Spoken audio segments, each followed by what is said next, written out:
Well, hey again, everyone. This is Bob from my new channel, Bossrox DIY Solar.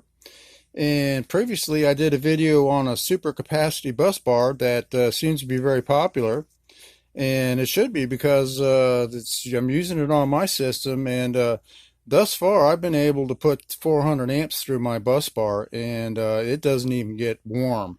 So, I mean, it does a good job, and I'm sure I could probably put 500 or 600 amps through the darn thing, and it wouldn't give me any problems.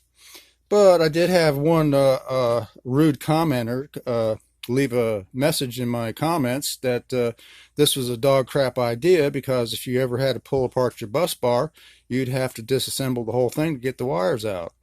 Well, yeah, in a way, that's kind of true if you leave your lugs like this.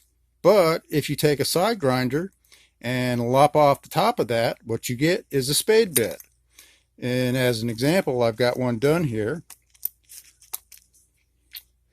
So instead of having an eye lug, now you've got a spade lug. So that solves the problem of getting wires in and out of this bus bar real quick if you need to.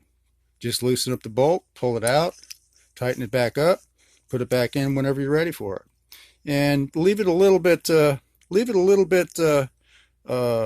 tight at the top there so that when you do put it back in, let me see if I can get this in here. There we go. When it goes back in, it snaps in, so it's got a little bit of a hold to it there. So anyways, for those of you that were thinking the same thing, that it was a bad idea because of that, well, there's your solution for that. So anyways, hope you found that useful and it helps you out down the road. And thanks for watching. See you on the next one.